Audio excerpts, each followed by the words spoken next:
We've seen 6 national championship rounds that covered more than 3,400 grueling off-road kilometers in 4 different provinces and even 2 different countries across southern Africa. And now it will all come down to this. Scores will be settled and new champions will be crowned when the 2023 South African Rally Raid Championship draws to a close at the end of an action-packed and drama-filled season. This is round 7 of the South African Rally Raid Championship, the Waterberg 400, and all the action is once again brought to you by Ford, Toyota and Pirelli. Welcome to the Waterberg 400. The small hamlet of Kuduskorp, just a few miles short of Tabazimbi in the Limpopo province, and once again on the banks of the Crocodile River, would play host to the final battle of the 2023 season. The race was based at the Kuduskorp Primary School, with the entire local farming community opening their doors and welcoming the SARRC with open arms. The facilities created especially for the race and crews were top-notch, and the otherwise quiet community was about to get an injection of adrenaline, with the Pirelli qualifying race scheduled to kick off at lunchtime on the Friday of the event. The race returned to a more traditional format with the 58-kilometer qualifying race and 2 loops of around 170 kilometers each scheduled for this Saturday, making up the inaugural Waterberg 400. The route and conditions were typical for this area that consists of prime game farms and commercial farming. As such, some sections of the route were behind game fences on private farms, with others in between large irrigation points on commercial farms on either side of the Crocodile River. So that was the lay of the land. So let's waste no further time and get to the action. Faster. As we've done for the majority of the 2023 season, let's tick them off class by class. And we'll start with the former premier class of Rally Raid Racing, Class T1. Throughout 2023, this class saw a bitter two-way battle between defending champions Eben Besson and Leander Pienaar and challengers Johan de Bruin and Gerard Schutte. With just one final race to go, it was Advantage Besson who held a slender 11-point lead at the top of the standings. But both men were very much aware that anything is possible in the unpredictable sport of racing. This is what they had to say before the start of the race. So it's all about the championship. We need to consolidate. We obviously would like to win, but we need to play it smart. He needs to consolidate. He's been lucky. I think the fact that we got those penalties in Paris really opened it up for him a little bit. If it wasn't for that, we would have been 4 points difference. All eyes might have been focused on the scrap between Besson and de Bruin, but 4 more crews in Class T1 were quite eager to rain on the parade, including the likes of the Heinleins and Philip Botha and Rudolf Janse van Vuren, both in redline VK56s. The Renault Dust of stalwart Johan van Staden and his son Sean, and the relentless German Jürgen Schroeder and Ryan Bland. Schroeder is an old friend of South Africa, but this visit to the Limpopo Bushveld only yielded a 5th place finish in the qualifying race. His Nissan Navara was just 28 seconds slower than the next pairing up the road, the father and son combo of Johan and Sean van Staden, who are also looking to end their season on a high. A further 26 seconds separated the van Stadens from a qualifying race podium position. The men who occupied that podium for now were none other than Philip Botha and Rudolf Janse van Vuren in their redline VK56. This surely then left us with the fight not only for qualifying honours, but also for the entire championship. But sadly, this fight between Besson and de Bruin was cut short before it could start.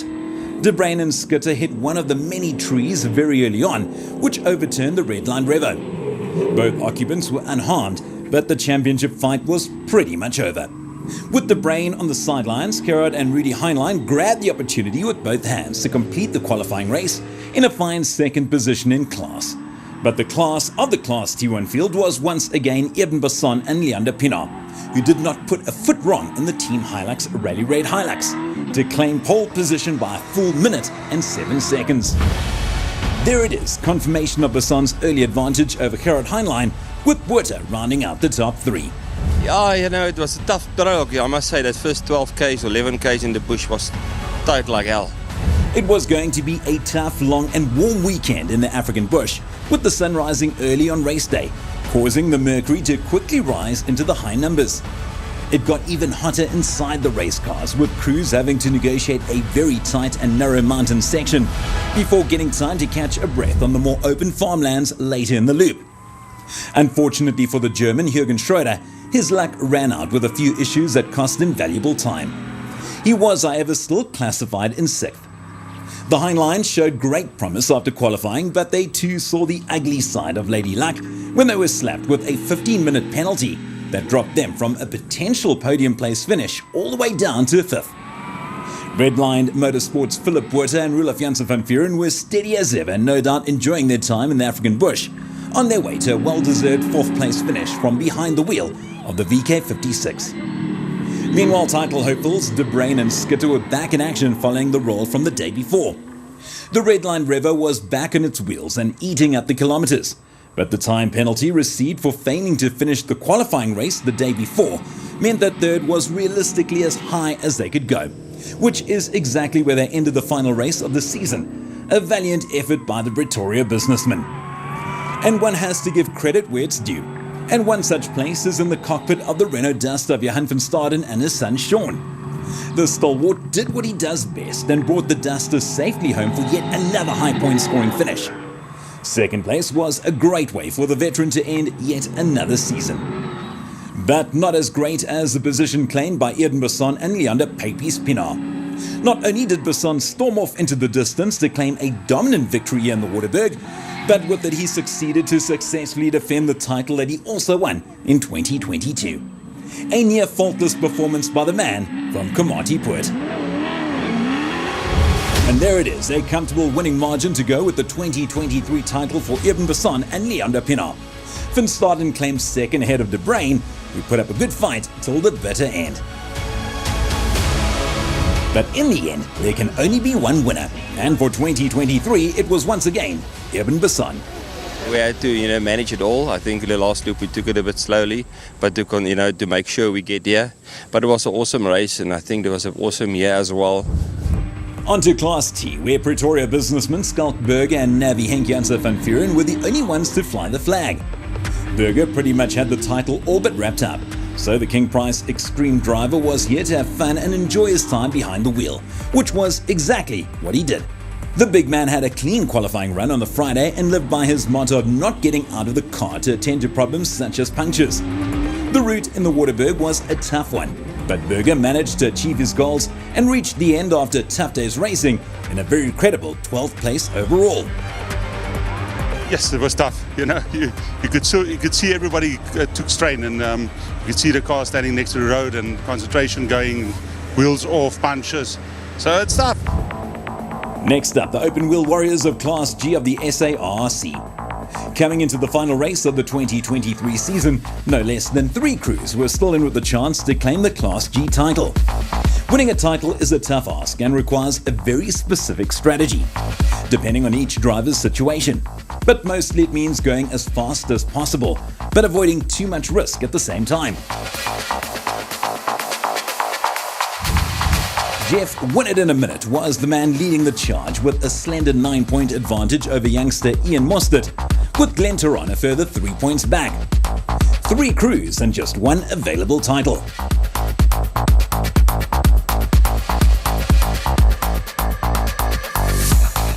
Some say that it was coincidence that the qualifying results perfectly reflected the championship standings, but few things in racing is ever a coincidence. It made perfect sense that the crew at the top of the championship points table also went on to draw a line in the sand by setting the fastest time over the 58-kilometer qualifying race. It took Minute all of 31 minutes and 3 seconds to complete the Pirelli qualifier. But as with the title fight, the gap was close. The Mosterts, with Ian doing driving duties and his father Vanna reading the notes, were second fastest, just 12 seconds adrift. The Motonetics Racing Can-Am beat their teammates Turon and Galvin by a further minute and 6 seconds. So the stage was set for an epic title fight on the final day of the championship.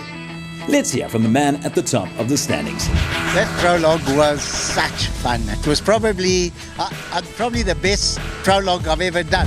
This was the confirmation of the standings following Minute's victory in the Class G qualifying race ahead of the Mosterts and Turon. Francois de Witt and Ewald van Rensburg rounded out the top 5.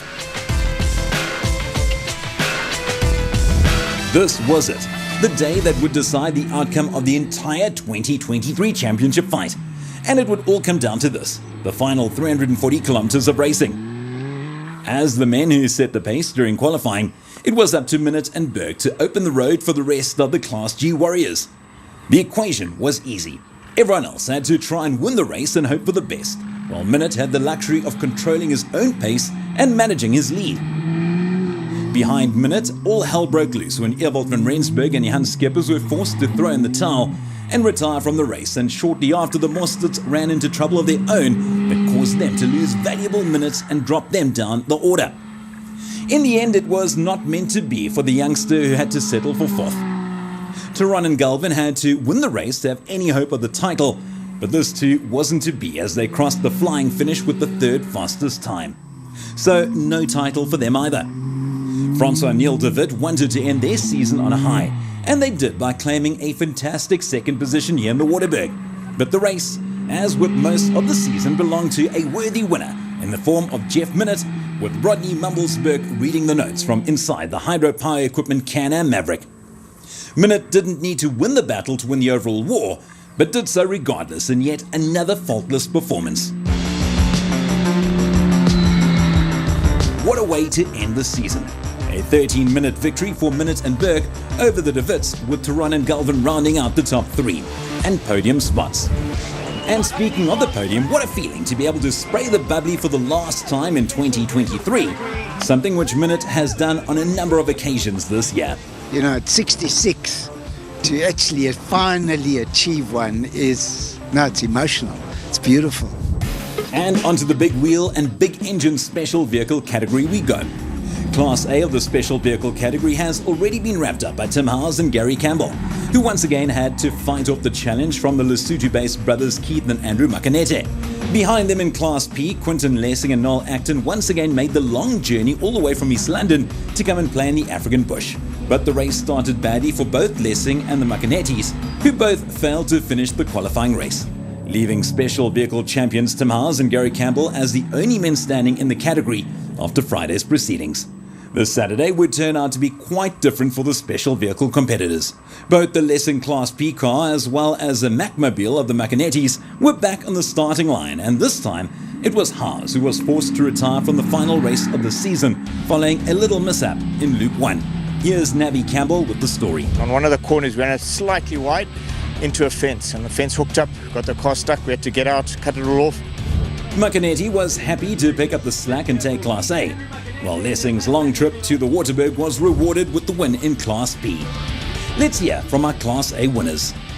Reminded us a lot of mountain Lesotho, Sun City, it had everything. It was a proper off-road, I really enjoyed it. And finally, these were some of the championship battles that occurred at the Waterberg 400, but the overall war was still to be decided. The South African Rally Raid Class T1 Plus is not only the premier class of South African off-road racing, but it also serves as the premier class in the entire world of rally raid racing. In fact, an exact same Hilux as the one driven here by Toyota Gazoo Racing South Africa's drivers have won the prestigious Dakar Rally 3 times in the last 4 years. So Toyota are clearly the favourites to add another SA championship to their tally of achievements this decade. But the 2023 season had other plans. TGRSA's Henk Ladekan was leading the title fight until 6 weeks ago. But the former SA champ and Dakar stage winner was forced to sit this one out following a shoulder injury on the round before, effectively removing himself from the title fight in the process. Ladekan's situation basically meant the following. A total of 3 different crews are all still in with the chance to claim the coveted 2023 title. Defending champs Janelle de Villiers and Dennis Murphy were still in the fight, but it was a long shot. TGRSA teammate Guy Bottrell, on the other hand, was only 17 points off the lead and stood a real chance. But the man controlling the top of the leaderboard was Ford's Gareth Woolridge, who had already earned 2 victories in 2023. This was the official point standing after 6 of the 7 rounds. Ford was in a favourable pole position to claim their first title in many years, with Bottrell 17 points adrift.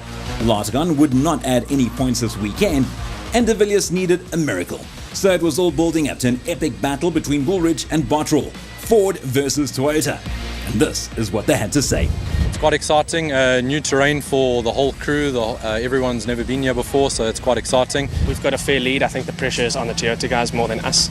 We're just going to keep it clean. I don't think we need any heroics this weekend. The battle lines were drawn and it was time to go racing for one last time in 2023. And while Bottrell and Woolridge had the title fight in mind, the rest of the Class T1 Plus field were all gunning for glory. The Dutch pairing of Dave Klaassen and Tessa Ruth set the 10th fastest time in their redline Revo. But they were around 20 seconds slower than another international pairing in the form of Spaniards Daniel Alonso and Alejandro Lopez, who debuted their new Ford Ranger. As they say in racing, anything can happen, and it usually does. NWM Castrol forwards Gareth Woolridge and Boyd Dre knew exactly what they had to do. But not long into qualifying, the Ranger picked up a puncture, which took around 2 minutes to change. The title hopefuls were relegated to 8th at the end of qualifying and were now facing an uphill battle. 7th fastest for the big man in the even bigger King Price Extreme CR6. Lance Strathui and Adrian Ritz were as entertaining as ever behind the wheel of the big two-wheel drive machine. The next two guys have made a name for themselves in the short space of time since joining the SARC. The Team Hilux Rally Raid crew of brothers Fushy and Bertus Brickno kept their Hilux on its wheels and set the 6th fastest time. TGRSA's Janelle de Villiers and Dennis Murphy would have been happy to help their teammates to fight for the title this weekend, but the Dakar legend had a tough quali and could only set the 5th fastest time, around 14 seconds slower than Gary Berthold and Henry Cohn. The wily old fox has shown some great pace in recent times, and it was good to see his name near the top of the standings once again. But only 3 more spots, the 3 top spots remained, and as per the rest of the season, this was once again a battle between the boys in blue and the red squad. NWM Castrol forwards Lance Woolridge and Kenny Gilbert put up a good fight, but had to settle for 3rd after the 58-kilometre qualifying race. Just a few seconds behind the TGRSA Hilux of youngster Sahoud Variawa and new French navigator Francois Cazelet, who set the 2nd fastest time. But the weekend started perfectly for Guy Bottrell and navigator Brett Cummings, who flew to a 30-second victory in the qualifier. Great start from the Italian.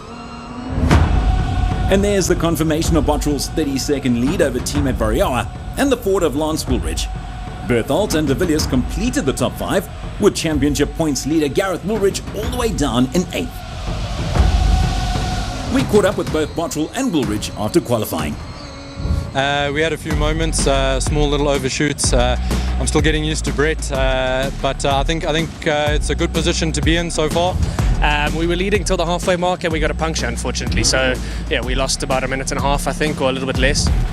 Before we conclude the 2023 SARC, let's take an overall look at the proudly South African Championship that is regarded as one of the, if not the best, in the world. As a result, there are several international crews who elect to take long flights each month to enjoy the South African sun, but also come and measure themselves against some of the world's best. Daniel Alonso is not related to Fernando as far as we could tell, but the Spaniard was enjoying his first outing in South Africa. I'm very happy, enjoy incredible animals. Wow, for me it's always new. The Dutch pairing of Dave Klaassen and Tessa Ruth have been to South Africa on many occasions, and yet they keep coming back for more. Awesome racing here, and it's a quite serious competition as well. The bush, it's the wide fields, it's all different kind of stuff, and the mountains, so it's really sometimes really tough. Adam Kaplan is an Aussie and was finding the going tough on his first visit.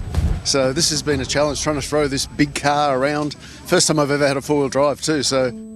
Unfortunately, tragedy struck and shocked the entire SARC community with the tragic passing of Piet Pietga. Piet was a key member of the Team Hilux Rally Raid squad and close to the Horn family of Malalan, where he spent many happy years.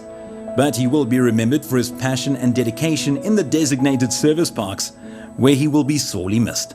Rest in peace, Piet.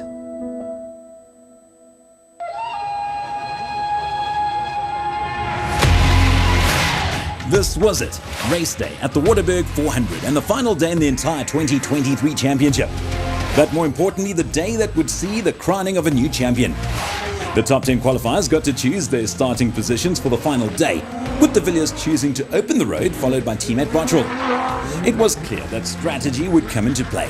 The road is narrow in places and dusty, making it difficult to pass. So Gareth Woolridge had his work cut out as he was forced to start down in 8th place following the punctured tyre from the day before. So that's how the title contenders started the final day.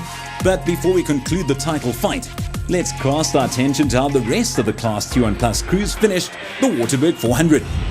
Sadly for Spaniard Daniel Alonso, he would not finish his first South African race as he was forced to retire.